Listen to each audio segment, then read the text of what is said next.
Udah 50? 48 udah nih. Udah 19.30 juga.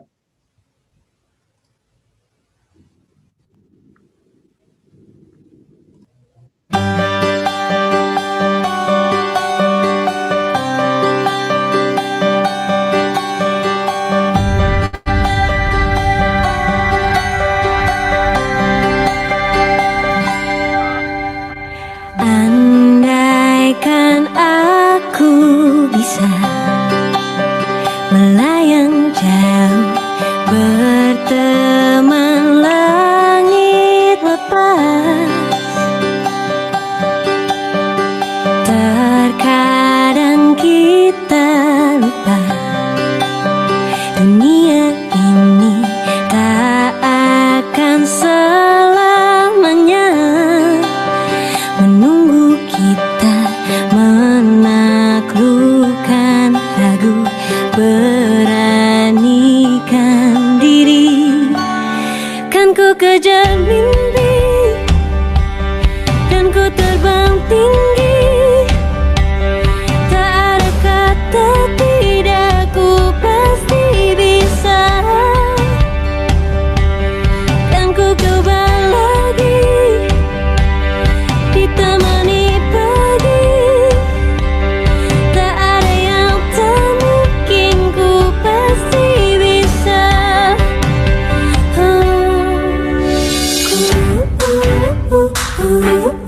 Bisa, bisa, bisa. Terkadang kita lupa dunia ini tak akan selamanya menunggu kita menaklukkan ragu, beranikan diri. Kan ku kejar mimpi dan ku terbang tinggi, tak ada kata tidak, ku pasti bisa. Kan ku coba lagi ditemani pagi, tak ada yang tak mungkin, ku pasti bisa.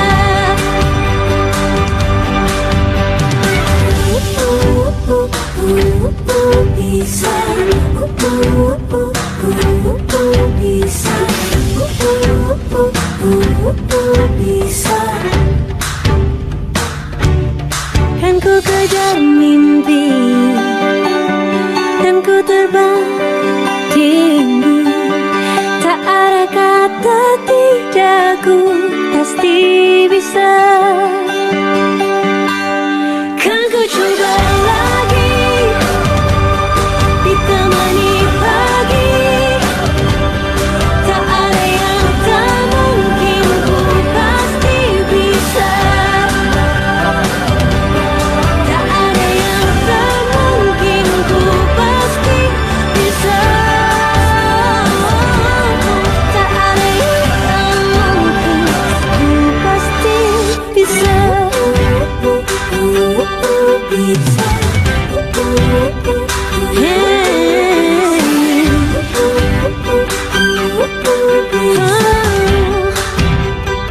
Ku pasti bisa. Halo, selamat malam. Malam, Pak. Baik. Gimana kabarnya ini? Baik, Pak. Baik ya, udah lama juga nggak ketemu. Oke, silakan aktifkan kameranya. Saya ingin lihat wajah kamu menjelang H-10 minggu ini, ya. Nih, kenapa si Meta ini habis belajar? Enggak, Pak. Belum, Pak. Baru mau mulai, Pak. Sama Pak Luhut belajarnya. Oke. Saya non itu dagu itu. Kenapa? Khayal enggak kan? Enggak, Pak. Halo, ada Ratu, ada Regita, Oka, Fiona. Mana si Reval nih? Misalnya Nasila, Rafa. Aktifin kameranya. Ayo nak coba aktifin ya. Cikita, Anissa, Selma, Kaila, Simponi, Farin, Fauja, Fajra, Fitria, Raka. Aktifin nah, ayo coba. Ya, paling tidak wadah ini kita untuk bersosialisasi lah ya. Davi, gimana Davi nih? Masih Davi? Lucak? Rafa? Halo? Mana kameranya? Rafa. Sehat, Pak. Ya, masih Dimas. Sehat nggak Dimas? Alhamdulillah, Pak. Oke, Siona yang mau FTI. Sebelumnya, saya spotlight dulu. Nah, pertemuan sebelumnya kan kita ada sharing dari Kak Jogi yang ditambang di Australia sekarang. Nah, setelah itu ada beberapa permintaan yang pingin sharing, Pak kalau boleh dari FTI, Teknik Industri, ya. Ada kurang lebih 8 orang yang pingin request kemarin kayak gitu. Nah, saya sudah usahakan mencari narasumber yang relevan, oke? Dan bukan relevan lagi, sangat relevan. Kali ini ada satu orang teman saya dulu di ITB yang akan memberikan perspektif bagaimana kurang lebih 2 bulan dan bagaimana menyiapkan nanti kalau udah masuk teknik industri dan gambaran prospek kerjanya dan karirnya bagaimana seperti apa ya. Nah, walaupun ini FTI tapi kurang lebih hampir sama untuk berbagai program studi nanti yang akan dibagikan ya. Kali ini sebagai pembicara ada kakmu ya, namanya Arion dari ITB ya. Kita akan sharing dulu kurang lebih 10 atau sampai 15 menit baru kita masuk suku banyak ya. Anggaplah ini sebagai akhir pekan untuk penyegaran pikiran dan penambah semangat. Oke? Siap ya? Siap ya? Ya, Pak. Sip ya. Halo Kak Arion, saya spotlight dulu. Ya. Oke. Halo Kak Luhut, apa kabar? Pak Luhut nih biasanya mereka yang bilang. Oh ya, ya? halo Pak Luhut, Nah, apa kabar? Kebetulan saya baik, saya kabarnya baik Pak Luhut. Gimana? Ini semangat banget sih. Jujur aku semangat banget ini karena pengen banget nge-share gitu ya buat semua adik-adik atau anak-anak di sini ya. Pengalaman yang saya punya gitu ya. Jadi teringat dulu waktu masih SMA gitu kan, mempersiapkan diri untuk bisa ke perguruan tinggi yang diinginkan. Gitu. Oke, mantap. Dulu sebagai pengantar, Arion ini adalah salah satu siswa di kota kecil juga di Sumatera. Habis itu dia berangkat ke Jogja, kemudian ke ITB. Ya. Kalau saya yang cerita, takut ada yang terputus rangkaiannya ya, rangkaian. Jadi sebaiknya Arion aja ya. Ya. Terus dia ke Papua, baru kemudian ke Jakarta, kemudian macam-macam yang dilakukannya ya. Silakan Kak Arion, silakan Arion. Ya. Yang mau dibagikan ya. Makasih Pak Luhut. Jadi pertama saya kenalkan diri dulu, nama saya Arion. Mungkin akan menceritakan yang tadi Pak Luhut udah ceritain nih, gitu ya. Saya dari Medan, lalu pindah ke Jogja. Itu tadinya karena saya nggak masuk SMA favorit di Medan. Jadi saya gagal gitu ya di Medan, saya pindah ke Jogja. Ternyata di Jogja pun saya nggak dapat SMA yang saya mau. Jadi bisa dibilang saya itu di Jogja di satu SMA yang terkenal dengan tawuran lah, kurang lebih seperti itu. Jadi orang tua, keluarga gitu udah ngira bahwa wah ini anak paling kecil kayaknya agaknya sulit gitu ya.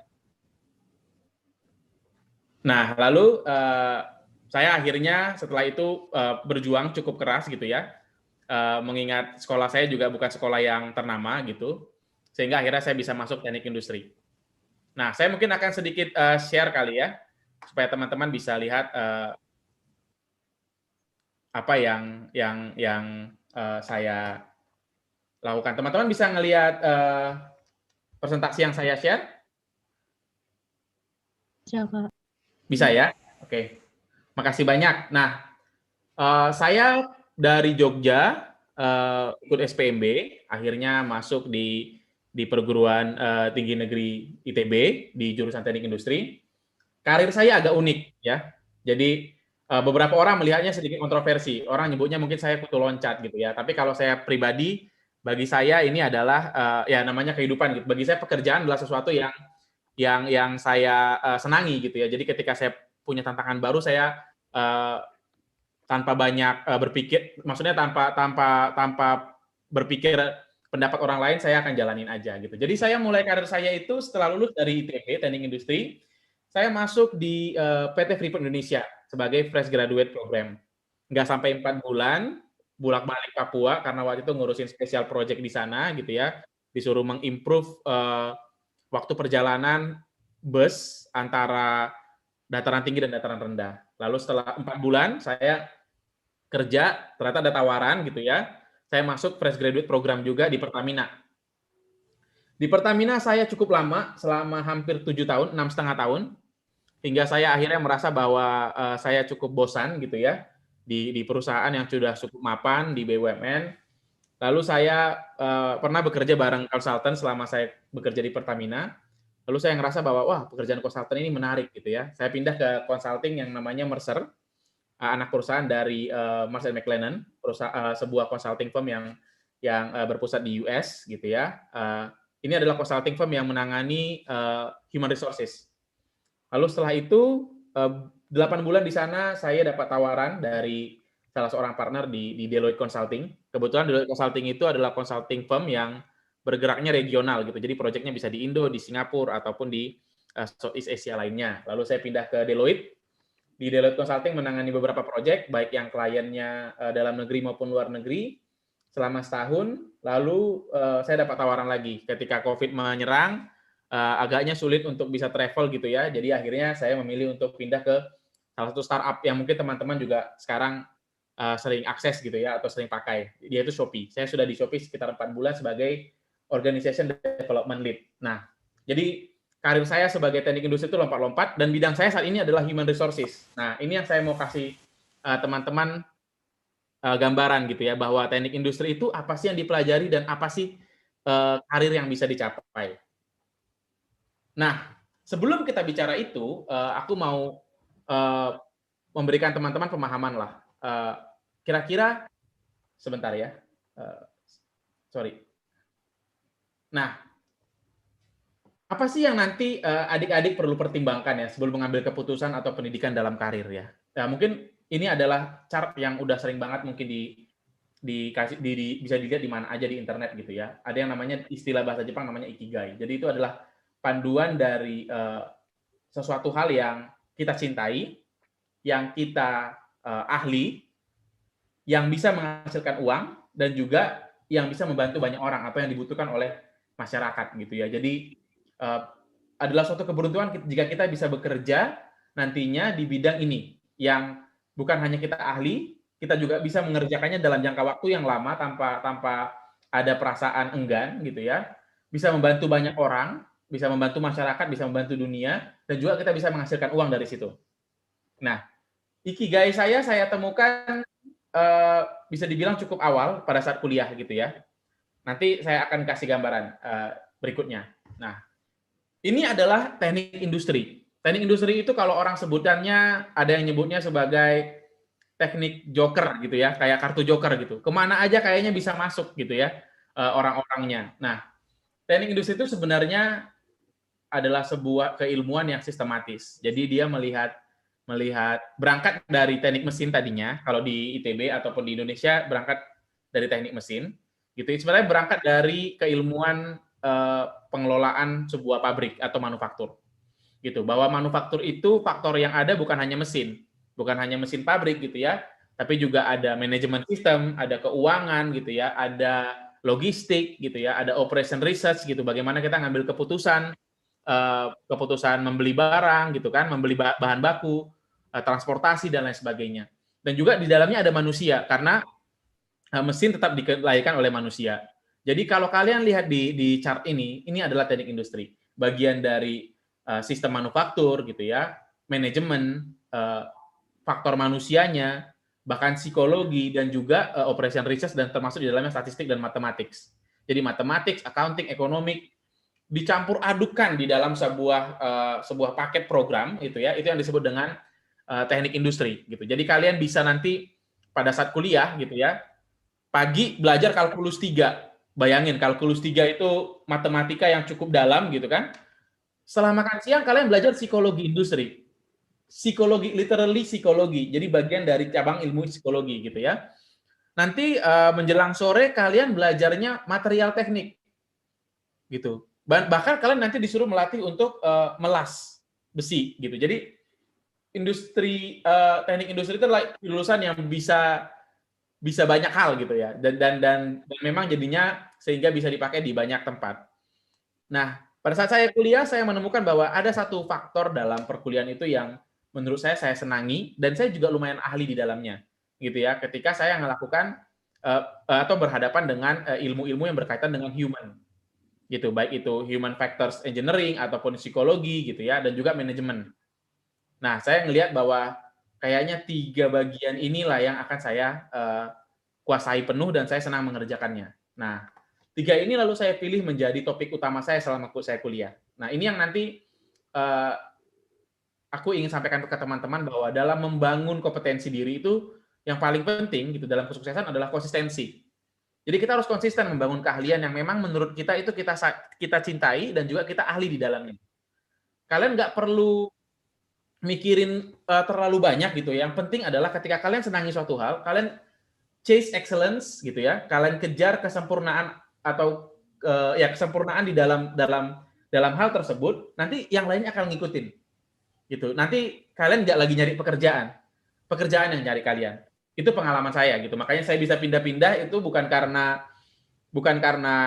faktor koneksi dan lain sebagainya, tapi saya punya keahlian yang memang dilihat pasar itu berguna gitu, sehingga bagi saya untuk mencari pekerjaan hingga saat ini ya itu cukup tidak terlalu sulit gitu ya. Nah, jadi itu yang ingin aku tanamkan ke teman-teman. Nanti ketika kuliah gitu, ketika kalian sudah menemukan tadi ikigai kalian gitu ya, sesuatu hal yang kalian senangi dan kalian ahli dalamnya, konsistenlah di dalam itu. Nah, kalau saya dulu, saya bahkan ketika ada pilihan untuk memilih mata kuliah lain, saya pilih mata kuliah yang terkait dengan human factor tersebut. Ketika saya jadi asisten laboratorium, saya ngambil laboratorium namanya studio manajemen dan pengembangan organisasi. Jadi itu laboratorium yang memang khusus di bidang yang subbidang dari teknik industri yang saya senangi tersebut. Saya jadi asisten dosen di bidang tersebut, sehingga saya jadi ikut proyek dosen gitu ya, dan kerja prakteknya pun dengan dosen tersebut, tugas akhirnya pun topiknya tersebut, hingga akhirnya tentu akan ngikut sampai ke karir. Nah, jadi begitu juga nanti ketika kalian memilih jurusan, kalian harus lihat kalian kuatnya di mana. Kalian kuatnya di matematik atau biologi gitu ya. Nanti kalian carilah jurusan yang memang selaras dengan mata pelajaran yang kalian sukai tersebut. Gitu. Dan juga tadi kalian menganggap bahwa ke depannya kalian bisa menghasilkan uang dari keahlian itu gitu ya. Kurang lebih seperti itu. Bagaimana saya membangun karir dan juga memilih pendidikan gitu ya. Nah, dalam hal bicara soal itu tadi soal teknik industri gitu. Tapi saya yakin teman-teman di sini nggak semuanya pengen masuk teknik industri ya. Jadi saya juga kasih materi yang cukup broad lah. Bagaimana mencapai kesuksesan. Ini benar-benar saya alami bahwa ketika saya pindah ke Jogja itu saya masuk ke sekolah yang bisa dibilang hobinya tawuran gitu ya. Nggak tahu nih ada teman-teman dari SMA itu apa enggak gitu ya. Jadi saya dulu pertama masuk saya kaget gitu kan, karena memang pada saat itu saya nggak punya pilihan untuk sekolah yang lebih baik. Nah, jadi hingga akhirnya saya sebenarnya sering bolos gitu ya, bolos sekolah gitu, untuk pulang ke kosan belajar soal-soal SPMB. Orang kan bolos mungkin main gitu ya, bolos ke mall kemana gitu. Saya waktu itu bolos sekolah untuk belajar di rumah. Kenapa? Karena di sekolah itu hanya fokus untuk UN gitu kan, dan soal-soalnya menurut saya sudah saya kuasain. Jadi saya bahkan sering bolos untuk belajar gitu pada saat itu. Karena memang saya waktu itu punya keinginan yang kuat gitu. Dan ketika ditanya sebenarnya adalah apa sih yang paling penting dalam mencapai kesuksesan gitu ya. Saya nggak mau membagikan kata-kata motivasi doang, tapi ini benar-benar suatu hal yang by research gitu ya, by psikologi research gitu ya, bahwa ada penelitian yang dilakukan gitu di Stanford. Sebenarnya ada satu hal yang paling penting ketika kita bicara faktor kesuksesan, yaitu namanya delayed gratification. Nanti teman-teman bisa search di Wikipedia, bisa search di internet gitu. Apa sih delayed gratification? Delayed gratification itu simple sebenarnya. Itu adalah sebuah proses yang harus dijalani oleh seseorang gitu ya, di mana dia harus menahan godaan gitu. Dia harus menahan godaan untuk bisa mendapatkan reward ataupun hadiah yang lebih besar ke depannya. Jadi kemampuan untuk menahan diri atau self control itu, misalkan nih saya nih menahan diri untuk belajar gitu ya. Saya tahu ini melelahkan, tapi saya bertahan terus-menerus gitu ya. Karena saya tahu dari belajar tersebut, saya bisa mendapatkan hasil yang baik ketika ujian. Itu adalah hal yang menjadi faktor utama dalam kesuksesan, gitu ya. Itu yang disebut dengan delayed gratification. Jadi ini bukan suatu hal yang sifatnya kata-kata motivasi ya, tapi ini sebuah hal yang secara keilmuan sudah teruji. Jadi di Stanford itu ada sebuah penelitian, kurang lebih dilakukan tahun 1979 gitu ya. Para peneliti itu mengumpulkan beberapa anak-anak gitu ya. Mereka mencoba mengukur seberapa kuat sih delayed gratification-nya anak-anak ini. Lalu mereka akan lihat nanti di masa depan bagaimana anak-anak ini tumbuh dan berkembangnya. Nah, tesnya itu sederhana. Jadi anak-anak itu diberitahu bahwa ini ada makanan di depan. Ada satu piring isinya kue, permen gitu ya.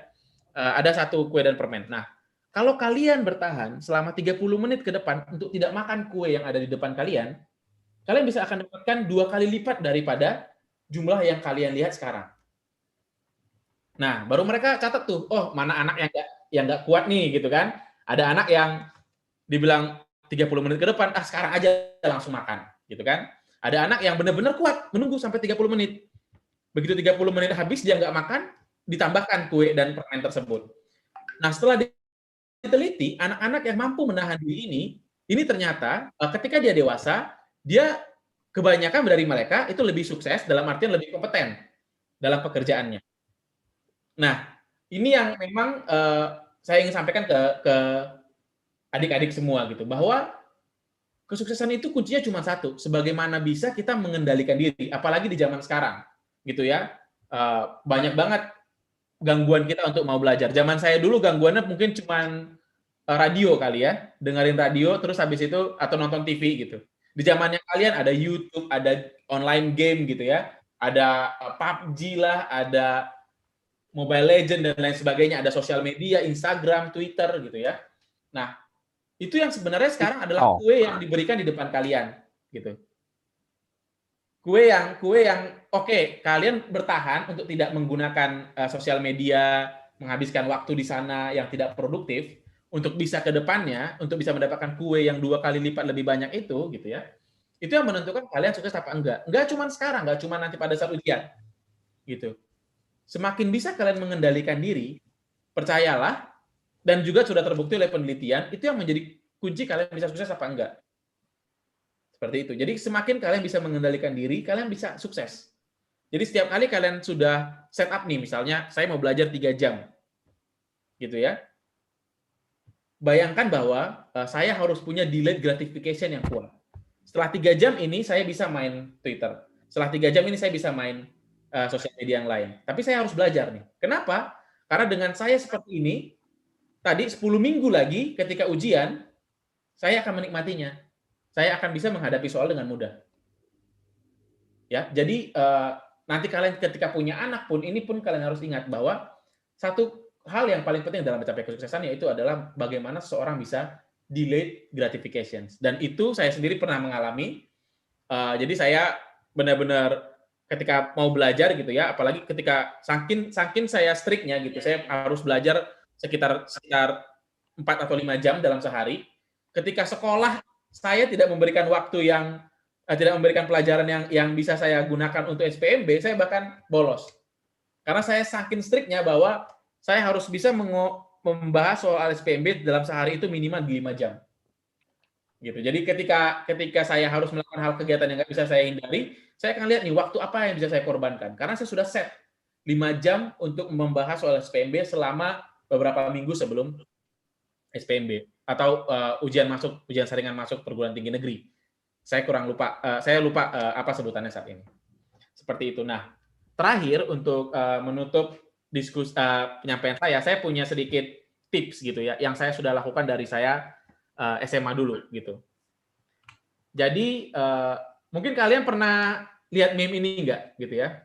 Mungkin meme ini ya hanya lucuan aja gitu ya. Kalau cewek, ini bukan bermaksud membedakan gender ya. Kalau cewek punya mesin waktu, dia ke masa lalu gitu kan, ketemu sama neneknya misalnya. Tapi kalau cowok misalnya dia pakai mesin waktu, dia ketemu CIA gitu ya, mau ngingatin CIA bahwa oh Presiden Kennedy akan dibunuh hari ini dan lain sebagainya. Nah, tapi bukan itu yang mau saya bahas. Nah, latihan ini adalah tips saya. Ketika saya merasa malas gitu ya, atau kurang motivasi untuk melakukan sesuatu gitu ya, untuk delay gratification saya lagi rendah-rendahnya, yang saya lakukan adalah saya membayangkan diri saya itu ada di masa depan gitu ya, bahwa misalkan nih pada saat dulu ketika saya masih mau belajar untuk SPMB, saya selalu membayangkan bahwa hari ini adalah hari pengumuman SPMB. Dan pengumuman itu menunjukkan bahwa saya gagal. Gitu ya. Dan saya sadar kenapa saya gagal, karena saya memang belum benar-benar serius menggunakan waktu saya. Nah, tiba-tiba secara ajaib misalnya, entah dari mana gitu ya, saya bisa ke masa lalu. Gitu. Saya bisa ke masa lalu, ketemu diri saya yang sekarang ini, yang 10 minggu sebelum ujian ini. Kira-kira saya yang gagal itu bisa ngasih nasihat apa? Nah, ini kalian coba bayangkan. Jadi, saya dulu nggak membayangkan saya berhasil gitu loh. Bagi saya, membayangkan keberhasilan itu agak sedikit toxic positivity. Gitu. Saya terbuai sama bayangan keberhasilan itu. Padahal itu hanya bayangan. Yang saya bayangkan justru adalah kegagalannya. Saya bayangkan diri saya sudah gagal, lalu saya punya kesempatan untuk kembali ke masa lalu dan mengulangi itu. Mungkin ya, bayangan saya ya pada saat itu, kalau saya waktu saya membayangkan itu, bayangan saya yang dari masa depan itu datang ke masa lalu gitu ya, mungkin udah ngegoncang-goncang diri saya yang sekarang gitu. Mungkin sambil ngebokin gitu kan. Lu bisa nggak serius belajar? Lu bisa nggak gunain waktu lu lebih benar?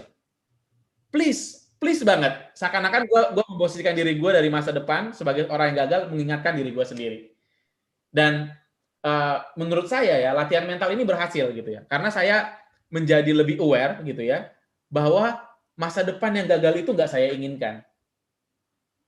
Jadi, saya inginnya, kalaupun nanti saya gagal gitu ya, saya itu nggak punya penyesalan.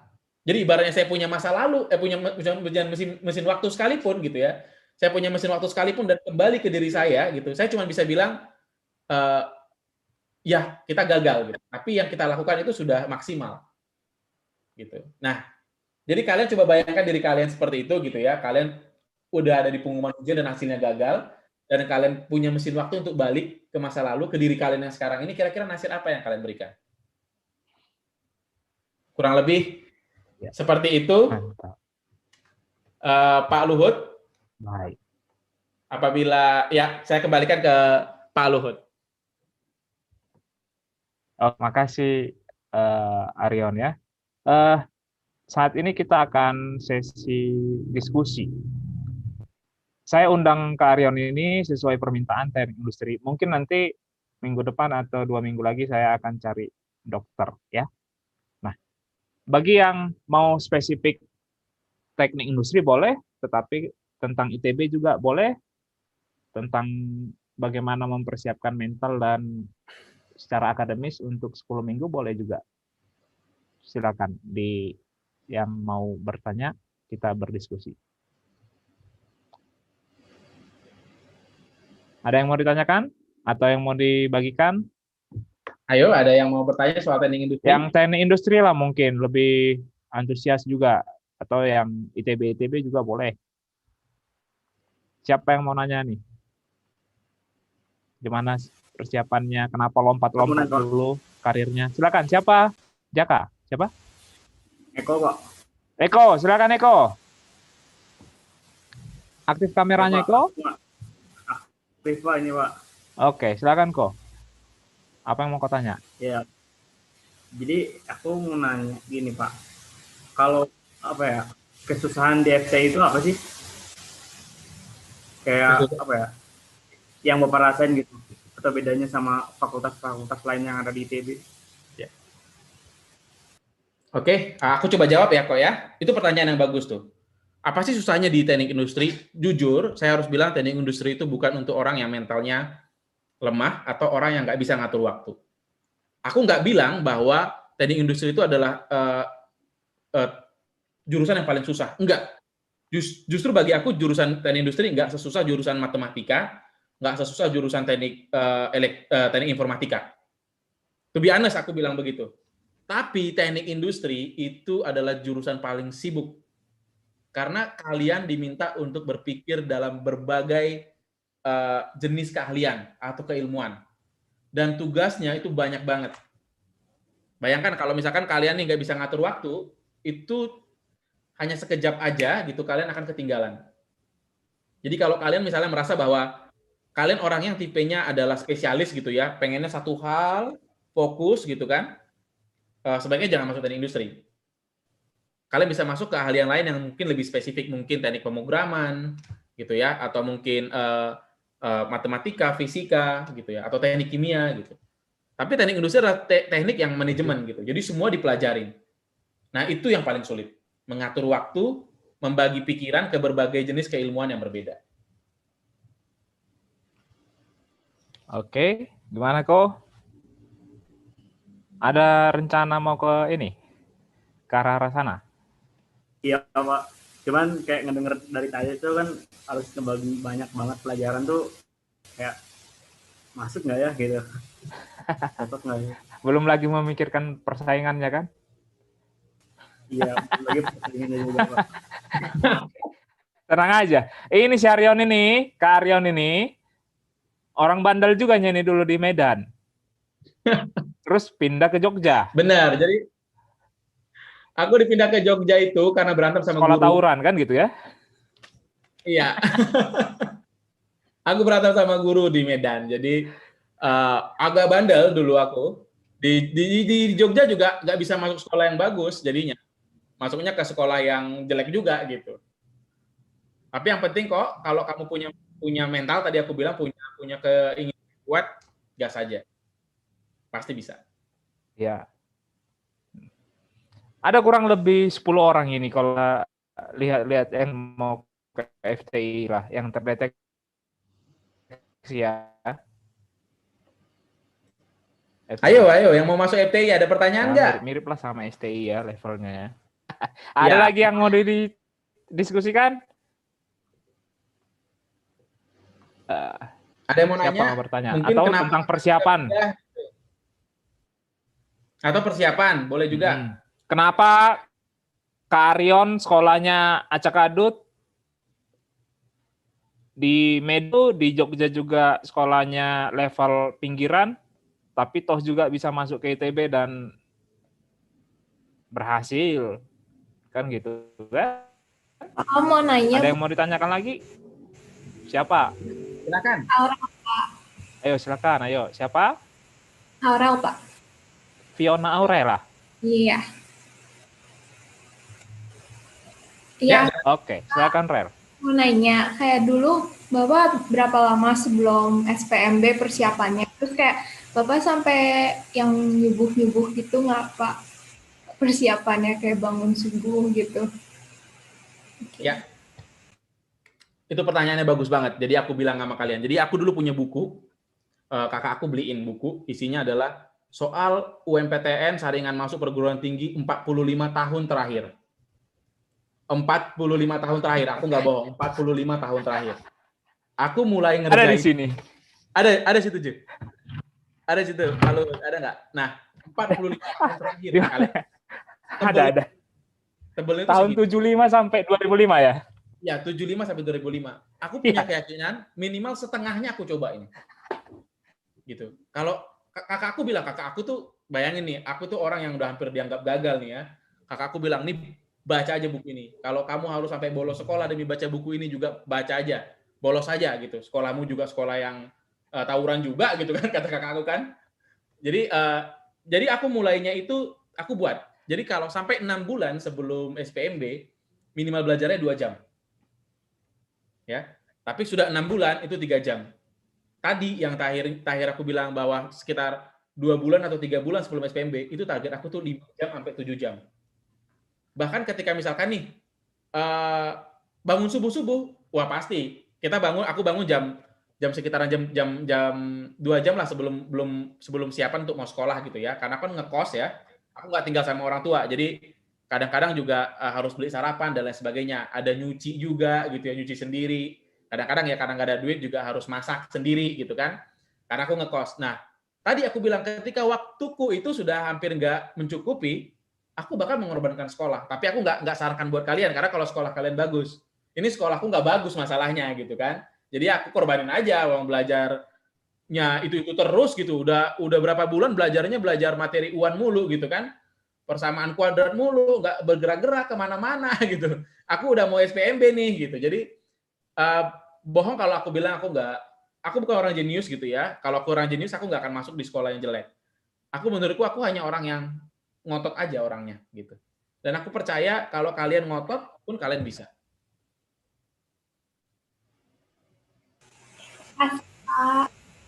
Gitu ya. Mirip ya sama kayak siapa? Kak Jogi kemarin kan. Jadi banyak di kampus-kampus yang unik-unik itu orangnya memang unik-unik juga gitu ya. Ada itu. Ada yang dari Kalimantan, aneh-aneh. Apalagi zaman dulu itu kan internet, handphone itu belum secanggih sekarang ya. Betul. Jadi pas ketemu di ITB itu tingkahnya aneh-aneh, ketawa-ketawa aja. Pokoknya ceria ya hidup itu ya. Nggak ada yang beda-bedakan. Nggak ada. Cerita Pak Luhut. Satu cerita. Jadi dulu waktu saya tryout gitu ya, di tryout zamannya aku tuh udah ada tuh lembaga ini persiapan UMPTN gitu ya. Adalah ya.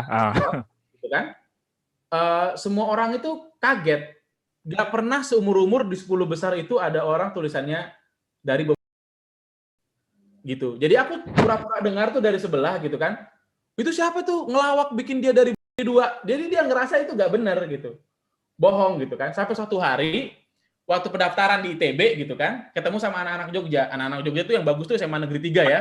Pak Manaba lah pokoknya. Mereka udah kayak pindah kelas lah ke ITB gitu kan. Ketemu terus dia nanya sama aku gitu. Dari mana gitu. Terus dia kaget gitu. Beneran kok, beneran. Jadi dia akhirnya ingat gitu bahwa dulu itu ada orang yang nulis dari 2 di papan 10 besar tryout itu ternyata beneran. Dia kira temannya bercanda-canda gitu. Jadi dia kaget gitu. Habis dia bilang, "Wah, bisa ya preman masuk ITB gitu." Jadi teman-teman yang dari SMA 3 Jogja satu angkatan aku tuh kaget banget gitu. Jadi tadi yang dibilang Pak Luhut bahwa di ITB itu berbagai macam orang akan kalian temuin lah gitu. Tapi yang jelas mereka udah berhasil lewat UMPTN. Jadi mereka udah memenangkan pertandingannya mereka masing-masing lah. Termasuk saya pada saat itu. Betul. Iya. Ada lagi satu penanya terakhir, silakan. Bebas lah nanya apa aja. Ini kayak anggap aja ini daripada main Instagram apa dan lain-lain keluyuran malam minggu, lebih mending begini kita, ya. Benar nggak? Ini kamu udah lelah belajar intensif, refreshing aja setiap hari Sabtu, ya. Saya bikin nanti, saya undang aneh-aneh orangnya. Udah aneh-aneh dalam tanda petik ya. Ada yang mau ditanya lagi? Silakan. Saya mau. Ya. Oke. Fiona, silakan, Nak. Ya, kan Kak kalau dulu bilangnya belajarnya 5 jam sampai 7 jam. Itu ada pernah ngerasa jenuh nggak sih? Dan kalau misalnya pernah, gimana cara ngatasinnya? Makasih. Kalau jenuh, pasti banget lah jenuh ya. Itu bayangin 45 tahun soal gitu ya. Aduh, ngelihatnya aja gimana gitu. Itu bukunya sampai udah busuk banget lah. Buluk banget gitu. Ada bukunya, Yon. Saya nggak tahu kan. Mau saya tunjukin. Minggu depan saya tunjukin ya. Iya. Saya janji buku itu ada kok. Aku nggak bohong, itu buku 45 tahun. Masalahnya aku waktu pindahan itu hilang. Itu kalau aku temuin ya buku aku sendiri itu, aku udah kayaknya taruh di lemari kaca deh. Nah, pertanyaannya apakah pernah ngerasa jenuh? Pernah. pasti ngerasa jenuh. Biasa bahkan mungkin di 30 menit pertama udah jenuh kali, gitu kan. Tapi tadi aku langsung bayangin nih. Aku bayangin aku ngelihat aku nyari 2 jam gitu. Dulu kan kita masih lembaga pengumuman di koran ya. Nggak kayak zaman sekarang ya. Gitu. Zamannya aku sih udah pakai online, tapi cerita-ceritanya abang aku gitu kan, mereka nyarinya lewat koran gitu. Aku bayangin diri aku kayak tadi aku tulis di situ. Aku membayangkan kegagalannya. Aku bayangin gitu kan, setengah jam nyari nama aku nggak ketemu. Dilompatin ya. Gitu kan. Nama aku nggak ketemu gitu. Jadi ketakutan itu yang buat aku harus bangun gitu, nggak bisa jenuh gitu. Terus nyokap aku juga agak keras sama aku. Jadi orang tua aku agak keras ketika aku bilang kan, Mak, kalau misalkan aku nggak masuk universitas negeri, ITB atau UI, aku di mana gitu. Nyokap aku jawab gini, ke Malang aja gitu. Loh, aku mau kuliah di Malang. Enggak, biar sama kayak nasib kamu aja Malang. Nyokap aku juga jawabnya gitu. Jadi kayak Aku kira tadi mana? Semua orang keluarga cuma bilang gitu, kalau kamu nggak masuk nggak usah kuliah, terserah deh mau nyari. Ya udah coba tanya aja itu becak berapa harganya. Coba kamu cara becak nanti aku pinjamin. Kalau misalkan kamu narik becak atau kamu coba mulung aja. Semua keluarga aku juga bilangnya gitu. Jadi jenuh itu kalah sama rasa takut gitu. Ketika aku bayangin aku gagal, ngeliatin nyari nama nggak ada gitu, berkali-kali masukin nomor ujian nggak ketemu, nggak keluar pengumuman, aku tuh takutnya minta ampun. Jadi aku ngebayangin diri aku di masa depan yang udah gagal itu, terus tiba-tiba dapat kesempatan, dapat mesin waktu gitu ya, terus muncul di sebelah aku yang lagi jenuh, mungkin kali aku yang gagal itu nambok kali, kayak, oi ngapain lu jenuh-jenuh, kerja itu Mat, gitu. Jadi bagi aku sendiri rasa takut mengalahkan kejenuhan. Jadi memang orang beda-beda, ada yang di drive sama bayangan yang bagus gitu ya, wah kalau nanti aku lulus ITB, wah keren banget nih. Wah bisa deketin cewek, wah dari mana nih, dari ITB gitu. Mungkin ada yang digerakkan sama bayangan keberhasilan, tapi aku tipenya orang yang digerakkan sama rasa takut. Jadi rasa takut itu bikin aku kayak, wah kalau aku jenuh sekarang, jenuh sekarang aku layanin, aku nangis-nangis nih 2 bulan lagi, 3 bulan lagi. Dan aku harus ngulang setahun untuk itu. Nggak bisa. Aku selalu bilang gitu, nggak bisa. Nggak ada waktu buat aku jenuh-jenuh lagi gitu. Apalagi aku waktu itu udah gagal ya, SMA-nya juga SMA jelek. Semua orang udah ngira bahwa, wah ini Arion kayaknya mulung aja atau narik becak kali ya bagusnya. Udah semua mikirnya gitu. Jadi gue ada kayak ngerasa bahwa nggak ada lagi waktu buat jenuh. Kurang lebih kayak gitu ya. Makasih. Oke. Beda ya. Agak ada unik-uniknya yang zaman dulu kan. Bener nggak sama yang sekarang-sekarang ini kan. Tapi ya memang begitu. Itu nggak dibuat-buat ya. Benar-benar, itu nggak dibuat-buat. Pas di kampus itu, rasanya kita pengen 24 jam itu di kampus saat mahasiswa itu. Karena bahagia. Ada yang olahraga sebelum fase-fase COVID ini ya. Handphone pun belum secanggih sekarang. Udah. Hanya bisa SMS. Dan nggak semua punya ya. Iya benar, nggak semua punya. 3310. Nokia 3310 yang lempar itu tuh. Lempar batu bata itu. Mati kali kucingnya. Cuma bisa SMS. Sekali SMS Rp350. Kiriman dari kampung terbatas kan. Harus survive sama beasiswa. Nah, nggak semudah sekarang lah. PD apa namanya? Penghuni gelap tetap ya, apa istilahnya itu ya? Ya, penghuni gelap tetap ya, PGT. Apa itu Yon? Silakan ceritakan Yon. PGT itu gimana itu Yon? Yang di mana nih, yang di kampus ya? Macam lah, ya di numpang ke teman-teman, Oh iya, jadi aku juga bahkan punya teman waktu kuliah, saking dia nggak punya uangnya, dia nggak ngekos loh. Dia penghuni gelap tetap. Dia kalau nggak numpang di satu tempat, numpang di tempat lain, bahkan nginep di kampus gitu. Jadi kalian akan nemui banyak banget manusia gitu di kampus itu gitu. Jadi setiap orang punya perjuangannya sendiri. Jadi ketika kalian ngerasa sekarang kayak perjuangan kalian itu udah keras banget gitu, percaya saya sama aku. Perjuangan kalian mungkin masih lebih baik lah dibandingkan kami zaman-zaman dulu ini ya. Apalagi yang teman-teman yang tadi itu penghuni gelap tetap. Nggak ngekos, nggak kemana, pokoknya nih orang kenapa ada di sini gitu. Kadang-kadang dia pindah sampai nanti ibu kosnya datang. Dek, kalau numpang bayar air kayak apa kayak gitu. Jadi ya itulah, akan banyak yang kalian temuin nanti ketika kalian nanti di kampus. Iya ya. Situasi itu sebelum COVID ya, sebelum COVID ya. Ya, sebelum zaman COVID, dulu betul. ya, sebelum 2010 ke sini ya. Nah, jadi agak unik orangnya memang, agak apa, tapi bahagia begitu, ketawa gitu. dan kalaupun sudah terpisah 20 tahun lagi, misalnya kayak Aryon ini. Udah lama saya nggak ketemu. Yon, tolong ngisi buat adik-adik ini nih. Ngasih Wah, perspektif. Pasti langsung disambut itu. Siapapun itu biasanya gitu. Ya. Kayak misalnya kayak kemarin yang minggu lalu itu Kak Jogi. Saya sudah nggak ketemu itu 13 tahun tuh. 10 tahun lah, 10 tahun. Tapi ya begitu, karena jiwanya sudah kena, sama-sama berjuang dulu, ya mudah diinin lah gitu ya, nyambungnya gitu ya. Punya ceritanya masing-masing. Jangan kau bandingkan sama orang lain. Setiap orang punya perjuangannya masing-masing kan gitu kan? Punya jalan hidupnya masing-masing. Oke? Ada lagi yang mau ditanya? Oke, kalau nggak ada, terima kasih Kak Aryon. Saya akan lanjutkan dulu ini. Ya, Oke, malam minggu dulu makasih. nih sama matematika Pak Luhut. Siap. Semangat ya. Giniin dulu tangannya. Jangan jenuh, Oke. ingat. Bayangin kalian yang gagal, datangin kalian yang sekarang. Jadi tetap semangat ya. Kasih Kak. Dadah. Aku izin Oke. dulu ya, Kak Luhut ya. Iya. Pak Luhut ya. Silakan Yon, menyesuaikan Yon. Ya. Dadah. Ini untuk penyegaran pikiran aja Yon. Iya. Siap. Makasih Yon ya sudah bersedia. Oke, kita sekarang belajar. Mana papan tulis saya? Nggak kelihatan. Oh, ini. Oke, kita belajar ini ya. Polinom. Pertemuan sebelumnya sudah Bapak kenalkan 6 tipe kan? Nah, sekarang kita akan melihat 6 tipe itu diaplikasikan pada soal-soal UTBK, oke? Siap ya?